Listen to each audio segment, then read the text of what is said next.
uno de los hombres más poderosos del mundo, ocupa un cargo que existe desde hace casi 2000 años. Aunque el mundo cambie y la fe evolucione, su autoridad perdura. Lo que comenzó con un apóstol se ha convertido en 1.200 millones de fieles seguidores de un hombre. Él es la cabeza de la Iglesia Católica, el Papa. Y esta es su historia de poder.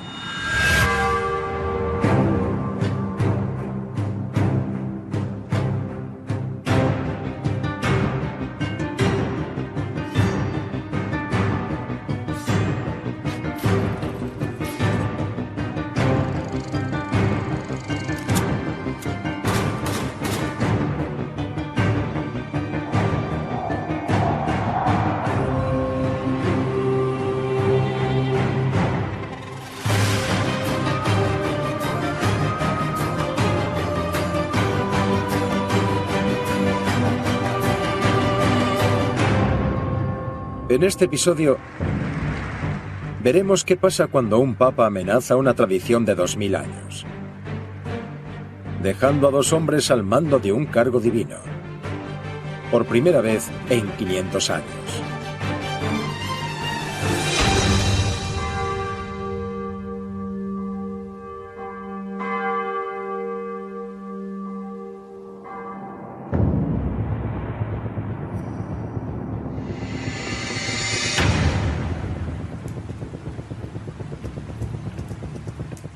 Noticias de última hora. Esta mañana el Papa Benedicto XVI ha anunciado que renuncia.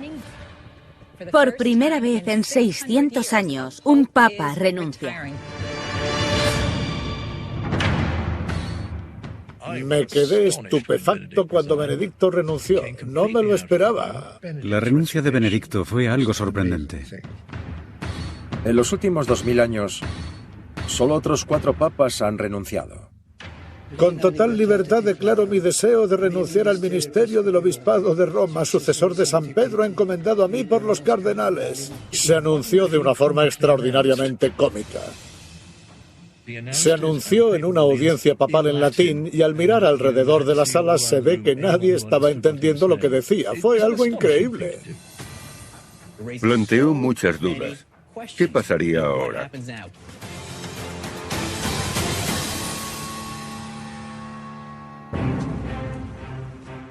Dos semanas después de la renuncia de Benedicto XVI, eligen al Papa Francisco y la tierra papal pasa del uno al otro.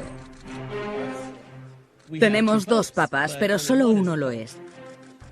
El problema de tener 2 papas es que tienes que decidir a quién escuchar. Benedicto tenía 85 años cuando renunció. Heredó el caos financiero, heredó el caos de los abusos sexuales, heredó un caos administrativo. Benedicto renunció porque se dio cuenta de que esos problemas eran demasiado complicados para él. Esto no es como otra institución. La estableció Dios, así lo creemos. Y este hombre está renunciando a todo eso. Eso no es lo que hace un papa. Durante 2000 años, el legado de San Pedro ha sido un cargo divino que ha pasado de un papa al siguiente. Pero, ¿pueden 2 hombres ostentar de forma legítima un solo cargo divino? Nos dejó en una situación en la que hay un papa y otro papa de más. Eso siempre cambia la naturaleza de una institución. ¿Quién es el papa verdadero? En 2013, millones de personas vieron cómo Benedicto XVI le entregaba de forma pacífica el papado al Papa Francisco. Sin embargo, en el pasado, 2 hombres con derecho al legado solo dieron lugar al caos. En el siglo X u XI, si había 2 papas, había 2 facciones. Es un incidente insólito.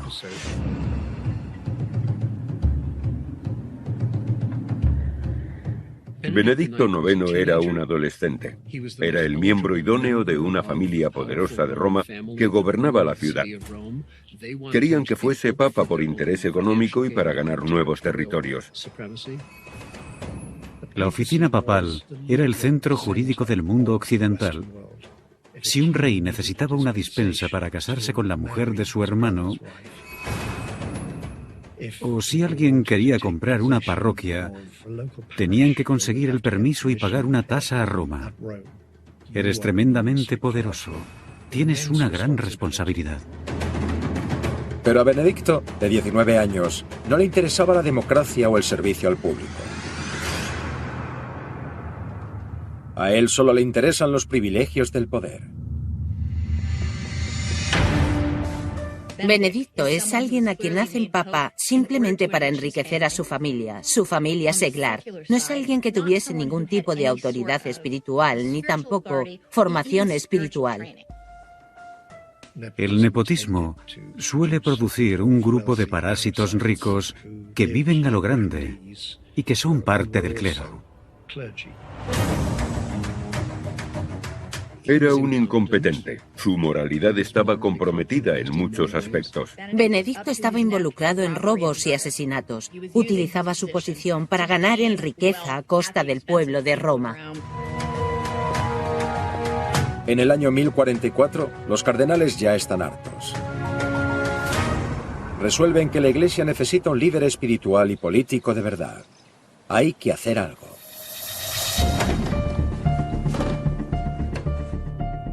El arcipreste de Roma fue a verle y le dijo: tiene que dejar el cargo por el bien de la Iglesia. ¿Qué puedo ofrecerle? Y le hizo una especie de oferta. Benedicto IX vendió el papado. Lo cual está en contra de los cánones. En el siglo XI aún no se ha inventado el cónclave. A menudo los papas eran elegidos por la fuerza o nepotismo. Comprar poder eclesiástico era un pecado gravísimo. Así que el hecho de que vendiese el papado a cambio de dinero fue algo escandaloso. Por primera vez en la historia, un papa renuncia a cambio de dinero, lo que catapulta el papado al mundo de los negocios sucios de la política. El papado se convierte en un peón de la política del centro de Italia. Pero, aunque el joven papa acepta el soborno de los cardenales, esta no será la última vez que el mundo oiga hablar de Benedicto IX.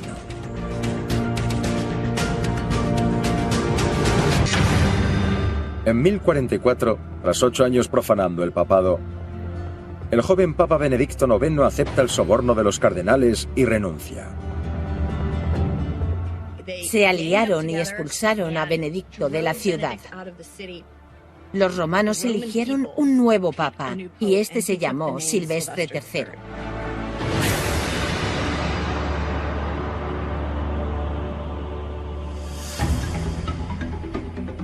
Unas semanas después de haber concedido el papado a Silvestre, el expapa Benedicto IX y su familia deciden que quieren recuperar el trono. Lo complicado aquí es que hay dos papas y ambos se declaran herederos de San Pedro. Benedicto, sin embargo, tenía una familia más rica que la de Silvestre, así que su familia lo apoyó. Le dio un ejército y marchó de vuelta a Roma, donde expulsó a Silvestre III. Esto desconcierta a cualquiera y se aleja muchísimo de los apóstoles y de cómo cualquier líder cristiano debiera ser. Pero así era la Iglesia. Se trataba de poder espiritual mezclado tristemente con poder terrenal.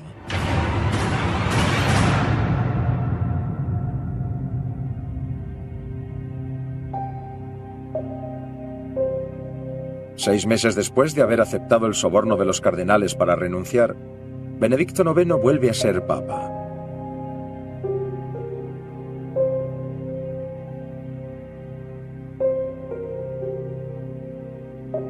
Ahora los papeles se han intercambiado. Benedicto está en Roma y Silvestre III exiliado, pero ambos siguen afirmando ser el papa.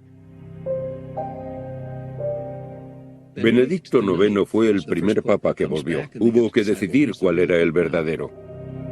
Debido a que la lealtad de Roma estaba dividida entre Benedicto y Silvestre, la Iglesia se enfrenta a una crisis de fe. ¿Cómo se decide quién conserva el legado de San Pedro? Los romanos no tardarán en saberlo. Un mes después del comienzo del segundo periodo de Benedicto IX, este complica aún más las cosas. Benedicto, como impetuoso joven que era, decide que no quiere seguir siendo papa. Ya estaba harto. Quería casarse. Le entrega el papado a su padrino, que se convierte en el Papa Gregorio VI. Luego ocurre lo realmente escandaloso. La querida de Benedicto al final decide no casarse con él y este quiere recuperar el papado. Gregorio VI contesta: no, el Papa soy yo. Silvestre III, que aún está en las afueras de Roma, dice: no os olvidéis de mí. Así que tenemos tres papas y nadie que indique quién es el más legítimo. Las facciones de Benedicto, de Silvestre y de Gregorio luchan en las calles de Roma para decidir quién es el legítimo heredero del trono papal. Y al final, la adinerada familia de Benedicto IX vuelve a ganar.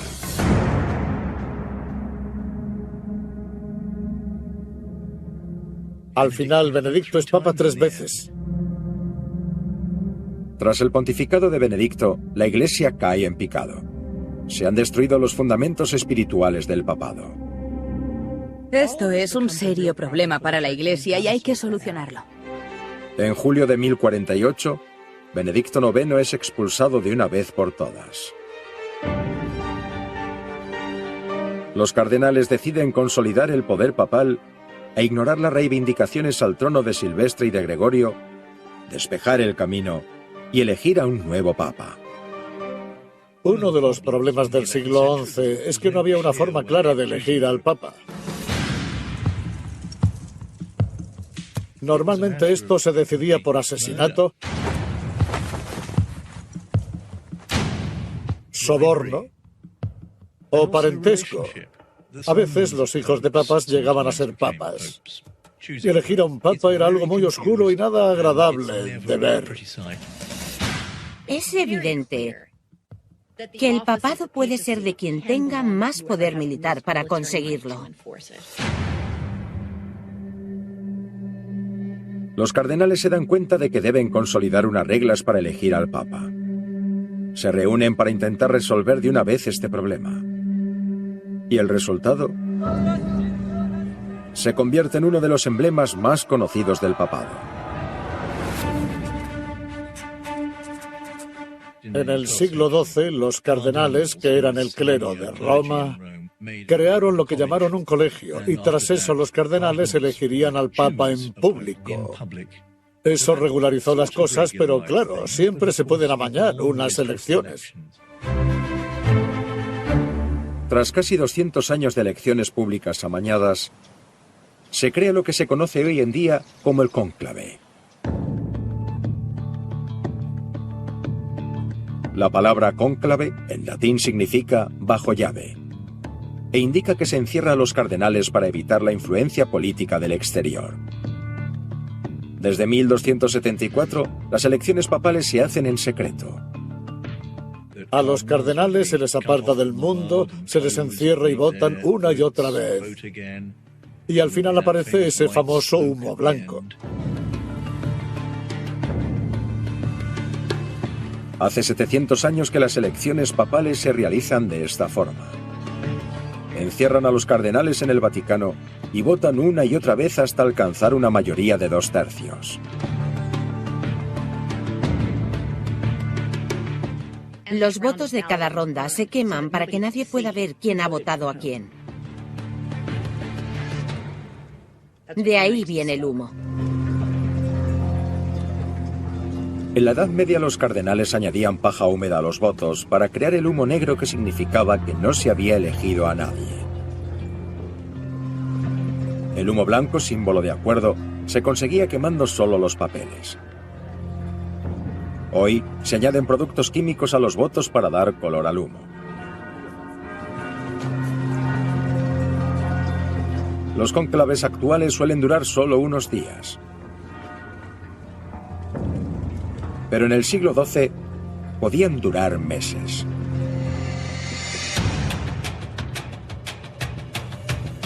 En el siglo XIII solía haber sobornos, rivalidades entre reyes, les provocaban bloqueos y retrasos.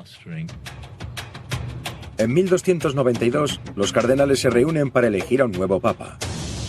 Pero las facciones no alcanzan la mayoría de 2/3. y el cónclave se alarga durante 2 años. Sin papa, Roma era un caos. Las bandas de ladrones y saqueadores querían dominar la ciudad y lo hicieron hasta cierto punto, porque no había un papa que funcionara como rey local. Con Roma hecha un desastre y un cónclave que no se aclaraba, la renuncia del joven papa parecía haber destrozado el legado de San Pedro para siempre. En 1294, los cardenales están decididos a renovar la supremacía espiritual del papado, eligiendo a un papa de la forma correcta. Las facciones enfrentadas no llegaban a nada, lo que dejaba a Roma sin un líder y en unas condiciones horribles. Frustrado por la demora y por la situación de Roma, un monje ermitaño llamado Pietro Angeleri escribe al cónclave: Es un ejemplo de esos chiflados que viven en las montañas y se alimentan a base de alubias y que solo leen los evangelios. Angeleri advierte a los cardenales de que sufrirán la ira de Dios si continúan en ese punto muerto. Los cardenales consideraron que su carta era una señal divina y lo eligieron papa. En el siglo XIII se suceden muchos papas reformistas. Los políticos creían que un papa no debía ser así. De modo que lo que hicieron fue elegir a un papa tan poco mundano como fuese posible. Un ermitaño. Se llamó Celestino V, el Celestial. Celestino V no quiere ser papa. Prefiere estar solo, rezando, por lo que acepta el papado a regañadientes. No está muy claro que supiese qué era lo que estaba pasando. No estaba muy claro lo agudo que era. Celestino V era un inútil, no sabía dirigir la iglesia. Tras solo 5 meses en el cargo, Celestino V anuncia su renuncia. Durante esos 5 meses, la corona francesa lo manipuló para conseguir todo tipo de concesiones y hacerse con más poder. El ejército y el colegio cardenalicio empezaron a alarmarse. Le ayudó a renunciar su sucesor, un papa prorromano, Bonifacio VIII. Se dijo que susurró a través de un agujero en la celda en la que el papa rezaba y que le dijo que era la voz de Dios. Le dijo al papa que renunciase para que él pudiese ser elegido. Aceptó los votos y se hizo monje para vivir en retiro por el bien de su salud. Fue el único papa que renunció de forma voluntaria antes de Benedicto XVI. Un par de años antes de que Benedicto XVI renunciase, hizo un viaje y colocó su palio sobre la tumba de Celestino V. La gente no lo supo entonces, pero quizá fuese una señal, porque 1 año y medio después él también renunció a su papado. Pero a pesar de que Celestino V renunciase de forma pacífica, y debido a la violencia y la inestabilidad que provocó la renuncia de Benedicto IX 250 años antes, el nuevo papa debe asegurarse de que nunca más se oiga hablar de Celestino.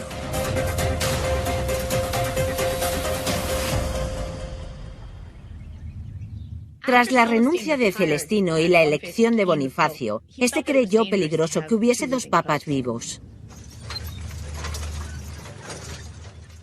No puede haber otro papa por ahí y que amenace al papado. En cuanto Celestino deja el Vaticano, Bonifacio hace que lo ataquen y lo encierren.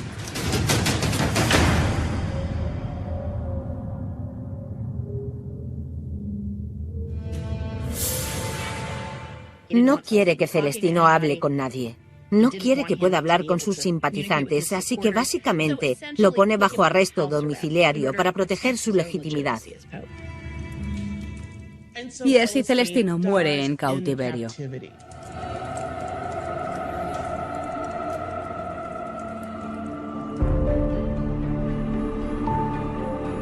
En el siglo XIII, sin embargo, un expapa no es la única amenaza a la que se enfrenta el Papa.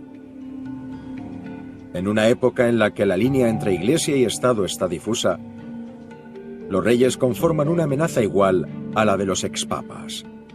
Siempre ha sido difícil saber quién estaba al mando, el rey o el Papa. Parte de esos tiras y aflojas y de esas luchas con el papado tienen que ver con que éste se encontraba en Italia. Italia aún no es un país, era de quien la quisiera. Los normandos tenían una parte, los francos otra, los alemanes otra. Siempre estaba en disputa. Así que si querías controlar una parte grande de Italia, tenías que tener al Papa de tu lado. Si quieres reclutar un ejército, necesitas la bendición del Papa. Debido a lo volátil de las políticas en la Europa de la Edad Media, el papado se hace dependiente de las monarquías que lo rodean para tener estabilidad y viceversa. El Papa no tenía un ejército, no tenía más arma que su persuasión moral. Así que es por eso, por lo que los primeros papas hacen alianzas con líderes seculares. A finales del siglo XIII, el monarca con más poder de Europa es el rey Felipe IV de Francia. Había manipulado al Papa Celestino para conseguir dinero y tierras. Pero tras la renuncia de Celestino, el nuevo Papa Bonifacio VIII ya no era tan fácil de manipular. Cuando Bonifacio se convirtió en Papa, vio la influencia francesa como algo que había ido más allá de los límites, así que se posicionó básicamente como un Papa antifrancés. Así que Felipe y Bonifacio tuvieron muchos choques de poder. Bonifacio empezó a utilizar un lenguaje muy grosero al hablar del poder del papado. Esta es una carta que le escribió al rey Felipe IV de Francia. Dice: escucha, hijo. Empieza así literalmente: hijo. Dios nos ha puesto por encima de reyes y reinos. No dejes que nadie te convenza de que eres superior. Con este lenguaje tan específico, le decía que el Papa tenía control sobre el rey. Pero el rey Felipe tenía sus planes, y no iba a dejar que un papa insubordinado se interpusiera en su camino. Tras la renuncia del papa títere Celestino V en 1294, el rey Felipe IV de Francia está decidido a reafirmar su poder sobre el papado. Sin embargo, el nuevo papa, Bonifacio VIII, se niega a someterse al codicioso monarca. Felipe IV sube al trono en un tiempo en el que las contiendas se ganaban comprando ejércitos y, como otros monarcas, necesitaba más y más dinero. Y la Iglesia es muy rica. Por eso, cuando Bonifacio muere, el rey Felipe se encarga de que se elija al papa que le dará lo que quiere. Les dijo de forma muy clara a los cardenales que prefería a ese candidato francés en particular. No fueron unas elecciones fáciles. Pero al final, los franceses se impusieron y ganaron. Fue papa un prelado francés que se llamó Clemente V.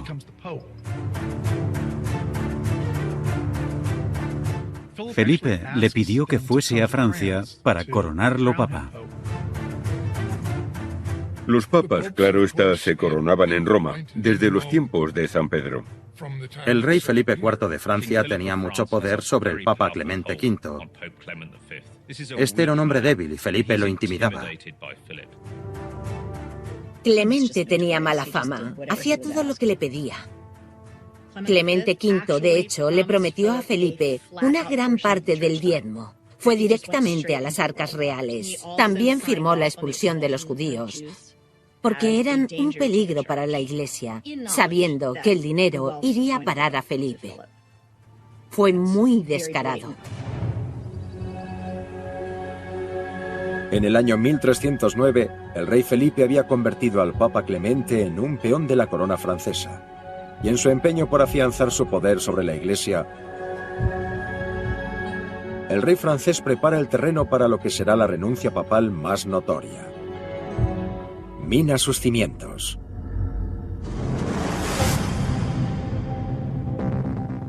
Pedro está enterrado en la colina del Vaticano y la Basílica de San Pedro está construida sobre su tumba. A los papas se los considera herederos de ese carisma y papel porque reemplazan al apóstol. Su tumba es un aspecto fundamental del papado. Pero el rey Felipe le exige al Papa Clemente que deje el legado de San Pedro en Roma y mude la oficina papal a Francia, al alcance de su mano.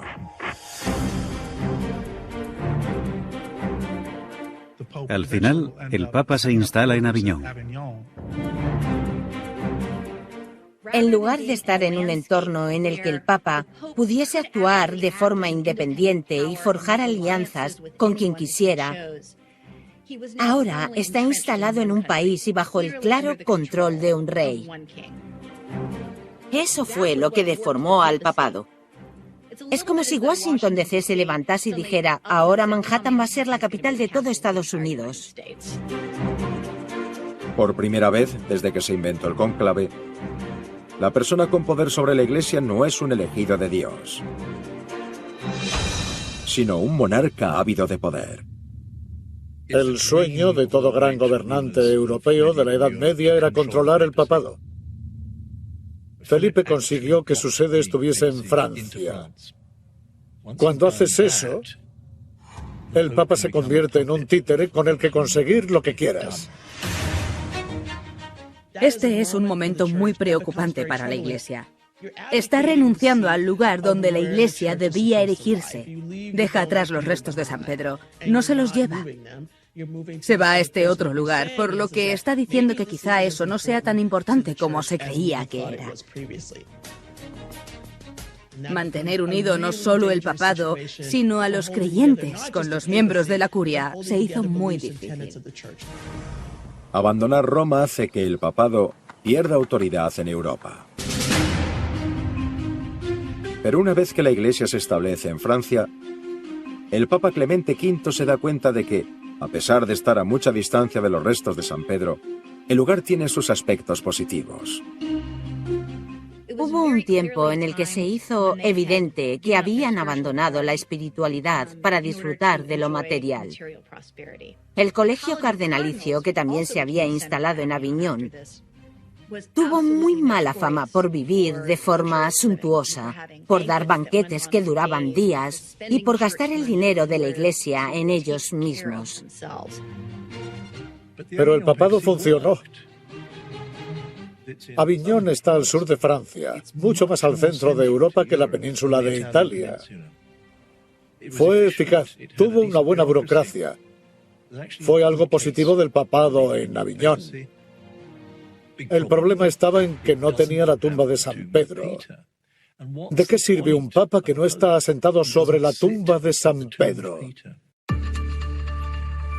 A pesar de estar muy lejos de los cimientos espirituales del papado, el Papa Clemente V se queda en Francia y sigue dirigiendo la Iglesia con el rey Felipe hasta que ambos mueren en 1314. Su sucesor y el de este establecen su papado en Aviñón. El papado estaba bajo el yugo del rey de Francia. Durante mucho tiempo fue un instrumento de la corona francesa, y casi todos los cardenales que formaban parte del colegio cardenalicio eran en esa época franceses. En 1347 parecía que el papado se había convertido en un peón de la corona francesa para siempre.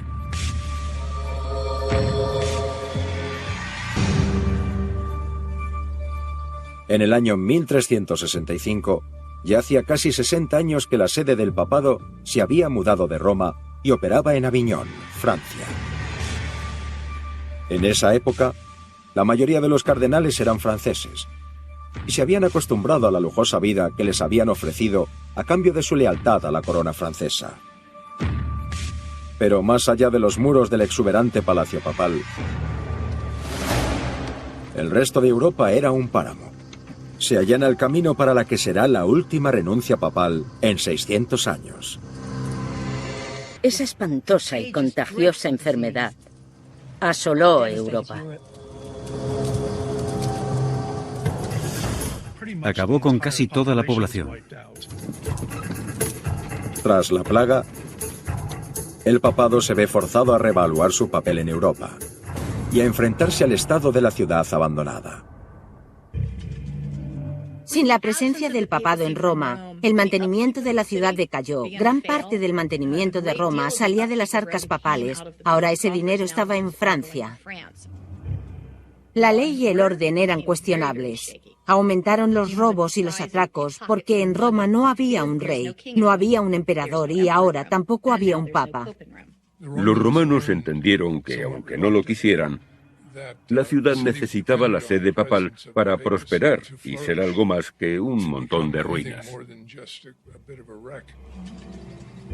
Harto de estar a resguardo en Aviñón, el Papa Urbano V cree que el papado ha perdido su rumbo espiritual y que debe regresar a los restos de San Pedro en Roma.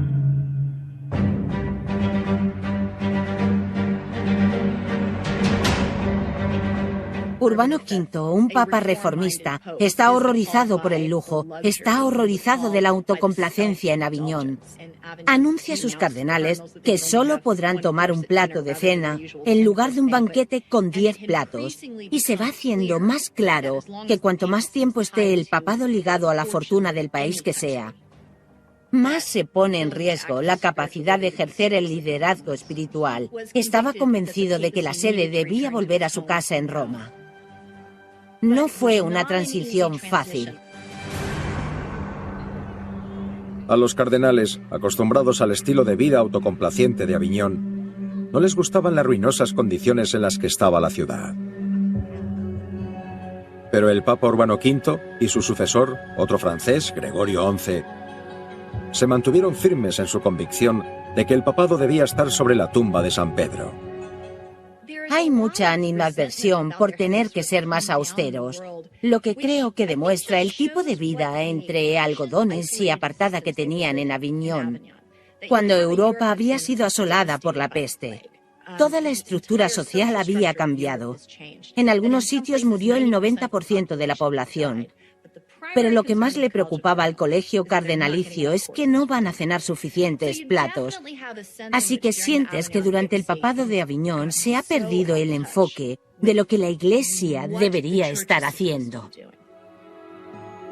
Cuando el Papa Gregorio XI muere en 1378, muchos de los cardenales se preparan para volver a Aviñón. Pero los romanos, exasperados, piden al Papa que demuestre que no sirve a Francia y que vuelva a los principios de la Iglesia que conocían.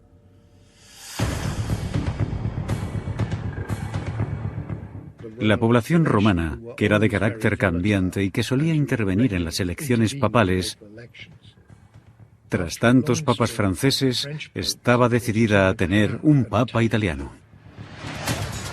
El cónclave de 1378 se encuentra con una muchedumbre enfurecida de romanos en el exterior del Vaticano que exige que se renueve la institución en su amada ciudad. Aunque los cardenales echan de menos su vida en Francia, están preocupados por lo que pueda pasar si los romanos no consiguen lo que quieren. Así que se elige a un papa italiano, Urbano VI.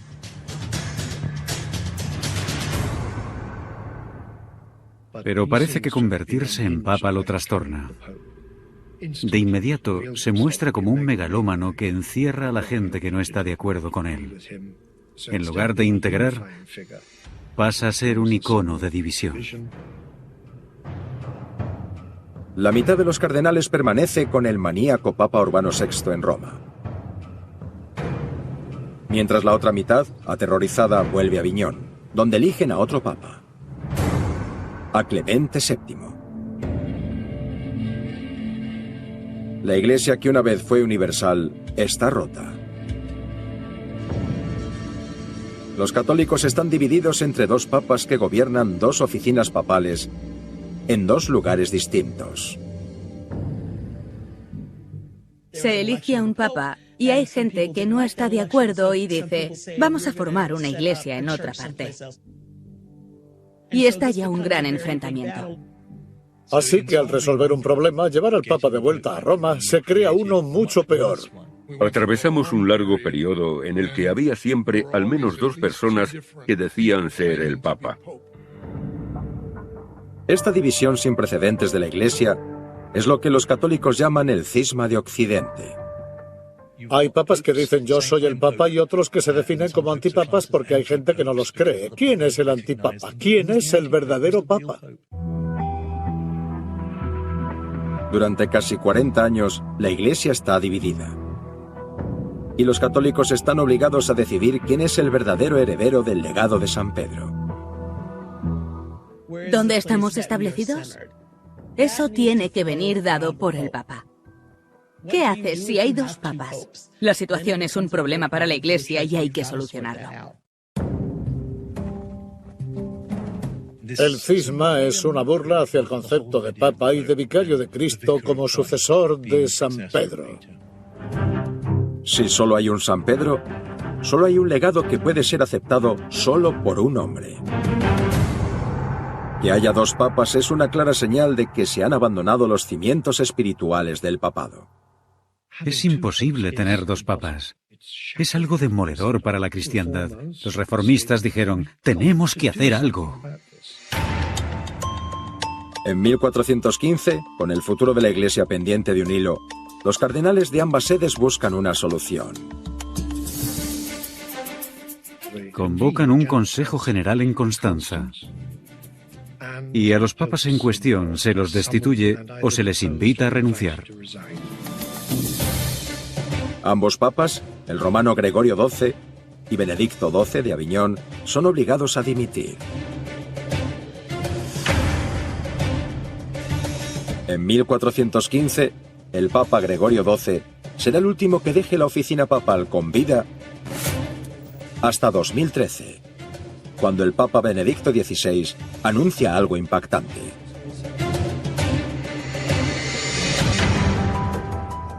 La última vez que un papa renuncia fue hace unos 600 años. Lo hizo el Papa Gregorio XII en el año 1415. A lo largo de la historia de la Iglesia Católica, solo 4 papas han renunciado. Y el Papa Benedicto XVI es el único que lo ha hecho de forma pacífica y por propia voluntad. ¿Pero qué implica que haya dos papas con vida? ¿Puede haber dos hombres a cargo de un legado?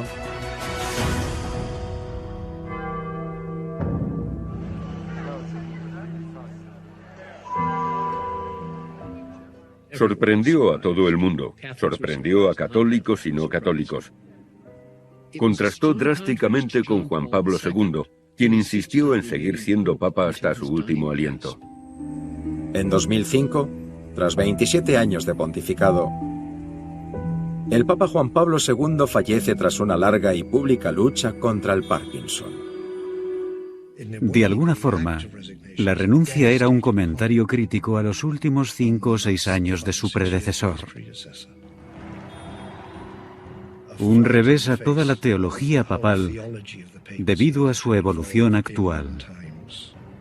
La idea que Juan Pablo II provocó era la del pontificado como una cruz que se lleva a hombros y de la que no puedes liberarte. Benedicto dijo, a ver, es un trabajo, si no puedes hacerlo, deja que otro lo intente. Al renunciar por su avanzada edad, el Papa Benedicto XVI hace un claro comentario sobre la divinidad de la oficina papal. Creo que sirvió para que cualquier persona en un cargo de autoridad o poder recordase que no todo gira en torno a ellos, sino en torno a la efectividad. ¿Estoy sirviendo a la comunidad y a la Iglesia como debo? Lo que hizo Benedicto al renunciar fue facilitar que los siguientes papas pudiesen decir, tengo 80 años, no voy a quedarme hasta caer muerto en esta oficina. Es una mentalidad muy de director ejecutivo. Al bajar del helicóptero, Francisco da gracias a los pilotos y al ver a su predecesor se dirige hacia él para abrazarlo. Este es un momento histórico. No hay precedentes. La renuncia de Benedicto fue voluntaria y por decisión propia.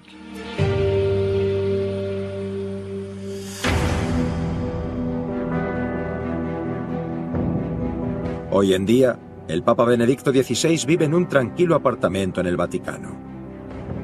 Entregó la Santa Sede de forma pacífica al Papa Francisco, dejando las luchas de poderes del pasado atrás. El mejor regalo que se le ha hecho al papado ha sido la renuncia de Benedicto XVI, porque ha hecho que el papado no sea un callejón sin salida.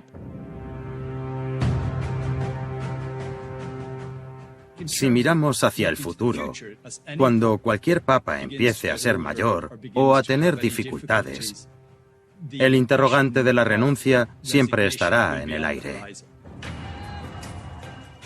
Francisco también ha hablado sobre renunciar, pero nunca sabe si lo dice en serio. Es un hombre bromista, tiene una agenda y es un hombre mayor. Creo que querrá acabar sus tareas, pero puede que haya aprendido la lección de ver cómo Juan Pablo II acabó no siendo de utilidad. Sería interesante que ahora los papas dijesen: he aportado mi granito, que ahora lo aporte otro. Al anunciar su renuncia voluntaria, el Papa Benedicto ha sacudido los cimientos de la oficina papal. Si el Papa Francisco también renuncia, una institución de 2000 años de edad podría cambiar de forma radical para siempre.